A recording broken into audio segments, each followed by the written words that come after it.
आदाब नमस्कार, मैं रिदा खानम। आप देख रहे हैं सियासत टीवी पर साउथ इंडिया एक्सप्रेस। एक नजर डालते हैं आज के मुख्य समाचार पर। एक देश एक चुनाव विधेयक संसद में पेश हो गया है, जिसका विपक्षी पार्टियों ने जमकर विरोध किया।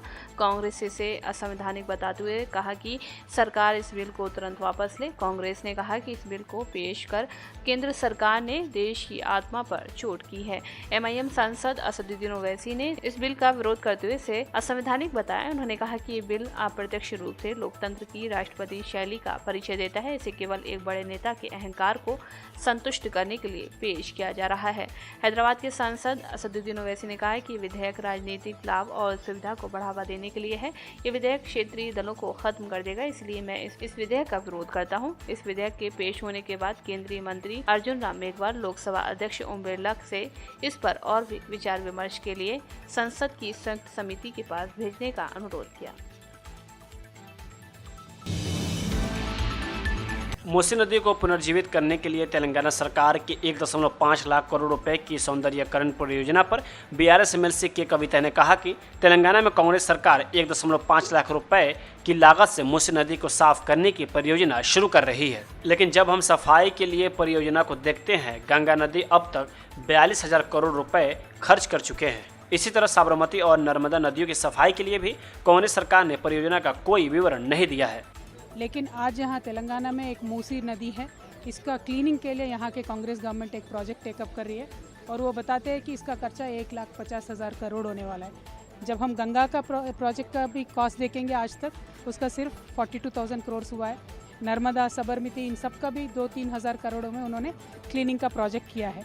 लेकिन आज यहाँ कांग्रेस सरकार जो नंबर बता रही है उसका कोई डिटेल्स नहीं है, कोई डिटेल प्रोजेक्ट रिपोर्ट नहीं है। लेकिन उन्होंने अचानक से जाके वर्ल्ड बैंक में 4,000 करोड़ का लोन भी उन्होंने पूछा है। ये जो नॉन ट्रांसपेरेंट तरीका है कांग्रेस गवर्नमेंट की, इस रवैया को हमने आज एक्सपोज किया है both in council and assembly and we will keep exposing them, क्योंकि ये मूसी रिवर क्लीन करने के नाम से वहाँ के जितने भी गरीब लोग हैं उनको बेघर कर रहे हैं, उनके ऊपर बुलडोज़र चला रहे हैं, उनके घर को तोड़फोड़ कर रहे हैं और उनको कुछ कॉम्पनसेशन भी नहीं दे रहे। तो ये सारे चीज़ों को हम एक्सपोज करेंगे। BRS as a party Musi river bed में जितने भी गरीब लोग हैं उनके साथ है, उनके साथ हम खड़े रहेंगे। Thank you. जय तेलंगाना।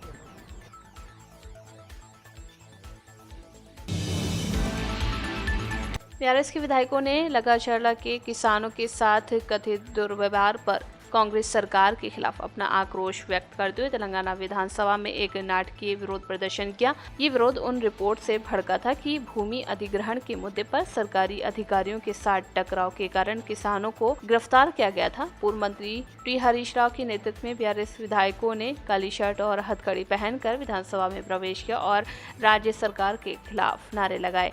के कविता सहित पार्टी एमएलसी काले कपड़े पहनकर शामिल हुए। 12 दिसंबर को संगारेड्डी सेंट्रल जेल के अधीक्षक संजीव रेड्डी द्वारा हिरिया नायक नाम के किसान को हथकड़ी लगाकर इलाज के लिए अस्पताल ले जाने की दृश्य ने विवाद पैदा कर दिया। एक किसान को इलाज के लिए हथकड़ी पहनाकर अस्पताल ले जाने के आरोप में संजीव रेड्डी को सरकार ने निलंबित कर दिया। मुख्यमंत्री रेवंत रेड्डी के आदेश पर घटना की जांच के बाद निलंबन की घोषणा की गई। पुलिस महानिरीक्षक सत्यनारायण ने संगारेड्डी जिले के पुलिस अधीक्षक के साथ जेल में जांच की।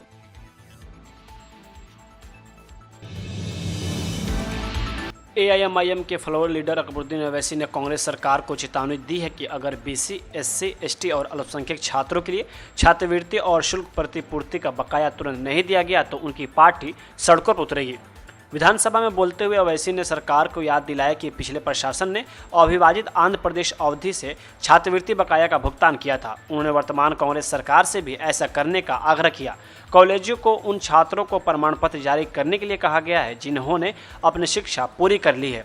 गंभीरता पर प्रकाश डालते हुए उन्होंने खुलासा किया कि छात्रवृत्ति नीति जारी न होने से 20 लाख छात्र और 4 लाख संकाय सदस्य सीधे प्रभावित होते हैं। छात्र अपने प्रमाण पत्र प्राप्त करने में असमर्थ हैं, महत्वपूर्ण नौकरी के अवसरों से चूक रहे हैं, जबकि संकाय सदस्यों को वेतन में देरी के कारण वित्तीय कठिनाइयों का सामना करना पड़ रहा है। ओवैसी ने विदेशी छात्रवृत्ति पर भी चिंता जताई और इस प्रक्रिया में भ्रष्टाचार का आरोप लगाया। उन्होंने मामले की जांच की मांग करते हुए कहा, छात्रों को 20 लाख रुपए की छात्रवृत्ति तक पहुंचने के लिए 5 लाख रुपए का भुगतान करने के लिए मजबूर किया जा रहा है। एमआईएम नेता की चेतावनी कांग्रेस सरकार के लिए एक चेतावनी के रूप में आई है। जिससे संकट से निपटने के लिए तत्काल कार्रवाई का आग्रह किया गया है। तेलंगाना हाईकोर्ट ने आईटी और उद्योग मंत्री डी श्रीधर बाबू के खिलाफ 2017 की एफआईआर को रद्द करने से इनकार कर दिया, जो पेद्दापल्ली जिले के रागमपुरम में कालेश्वरम सिंचाई परियोजना के संबंध में सार्वजनिक सुनवाई में व्यवधान से संबंधित आरोपों का सामना कर रहे हैं। न्यायमूर्ति के लक्ष्मण ने श्रीधर बाबू की याचिका खारिज कर दी है, लेकिन उन्हें हैदराबाद में विधायकों की विशेष अदालत में नियमित उपस्थिति से छूट दे दी गई है, जहाँ वर्तमान में मामले की सुनवाई हो रही है।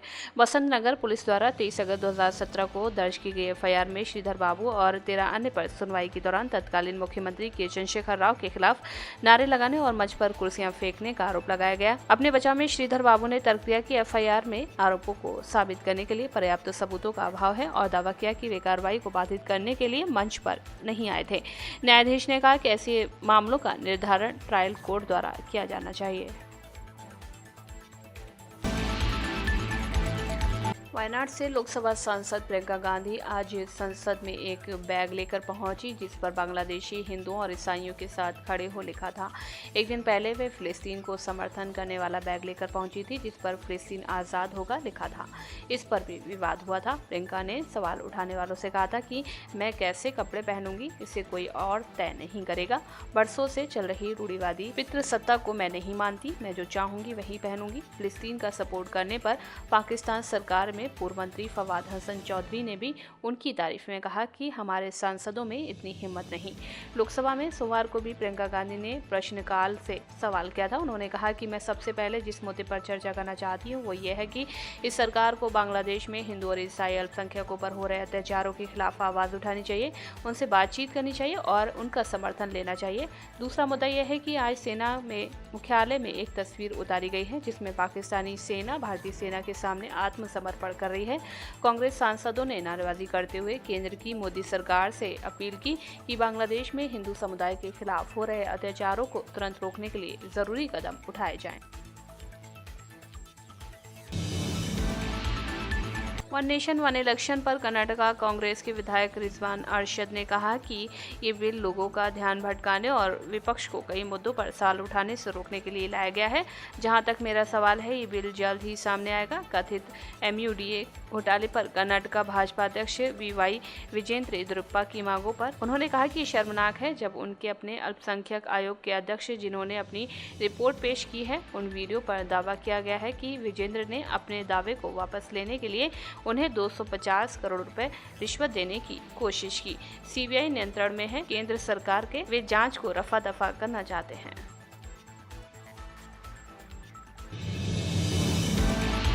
आंतरिक आरक्षण मुद्दे पर भाजपा नेता CT रवि ने कहा कि आंतरिक आरक्षण पर सुप्रीम कोर्ट ने फैसला सुनाया है कि राज्य सरकारों इस पर फैसला लेना है। हमने मधुस्वामी रिपोर्ट को क्रियान्वित किया, जिसके तहत हमने हर समुदाय को न्याय दिया। लोग न्यायमूर्ति सदाविश आयोग नहीं चाहते। हमारी एक मांग है कि आंतरिक सरकार आरक्षण दे और मधुस्वामी रिपोर्ट का समर्थन करे। सुप्रीम कोर्ट जजमेंट दिया है इंटरनल रिजर्वेशन देना, उसके बारे में स्टेट का रिस्पॉन्सिबिलिटी है निर्णय लेना। हर स्टेट निर्णय लेना ऐसा कहा है। हरियाणा स्टेट निर्णय लिया है। हम भी कब भाजपा सरकार रहा उस समय माधुस्वामी रिपोर्ट हम लोग एग्जीक्यूट किया है। उसमें सब कम्युनिटी को हम न्याय दिया है। पहले न्यायमूर्ति सदाशिव आयोग का रिपोर्ट अलग रहा। न्यायमूर्ति सदाशिव आयोग में लेफ्ट को SC में लेफ्ट को 6% दिया, राइट कम्युनिटी को 5% दिया, बोवी लंबाणी को 3% दिया और अदर SC कम्युनिटी को 1% दिया। हमने बोवी लंबाणी को 4.5% हम दिया है। SC राइट को 6%, 5.5%, SC लेफ्ट को 6% दिया है। सबको न्याय दिया है। क्या हुआ, कांग्रेस उस समय चुनाव के समय लंबाणी बोवी को कहा रिजर्वेशन आपको नहीं देंगे, ऐसा बीजेपी कोशिश कर रहा है, ऐसा माहौल बड़ा किया। दूसरा, लेफ्ट कम्युनिटी को कहा वो झूठ बोल रहा है बीजेपी, ऐसा कहा। आज हम क्या किया है सबको मालूम है, उसको अनुष्ठान करना। फिर सदाशिव आयोग के बारे में बात करेगा तो लंबाणी बोवी एक्सेप्ट नहीं करेगा। माधुस्वामी रिपोर्ट सभी एक्सेप्ट किया है, उसको अनुष्ठान करना, माधुस्वामी रिपोर्ट को अनुष्ठान करना। एक ही डिमांड है, सरकार इंटरनल रिजर्वेशन देना ही है, देना चाहिए, और माधुस्वामी रिपोर्ट को एक्सेप्ट करना। सरकार में आसक्ति नहीं करने के लिए 3-4 मत होगी। अगस्त में जजमेंट आया, अभी दिसंबर में है, 5 महीने हो चुका है, क्यों देरी कर रहा है? आज बॉल कांग्रेस के कोर्ट में है। हाँ, कांग्रेस कोर्ट में है, सेंट्रल गवर्नमेंट के पास भी नहीं है, सुप्रीम कोर्ट के पास भी नहीं है, केवल स्टेट गवर्नमेंट के पास है। तुरंत न्याय देना। और एक पिक्चर था आपका बीजेपी नेता विजयेंद्र।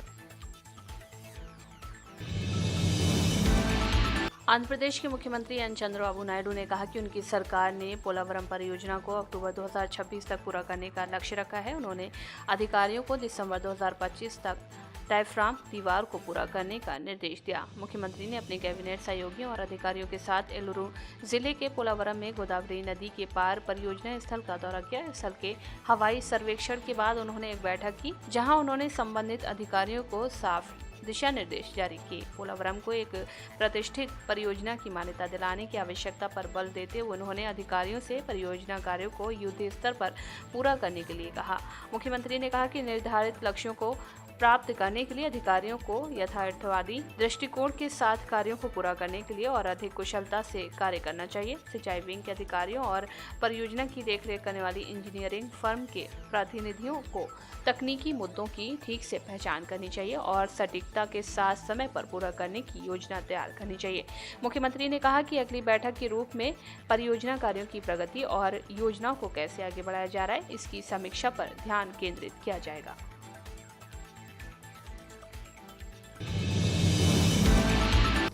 साउथ इंडिया एक्सप्रेस में बस इतना ही। मुझे दें इजाजत, बाकी खबरों के लिए बने रहें सियासत टीवी के साथ।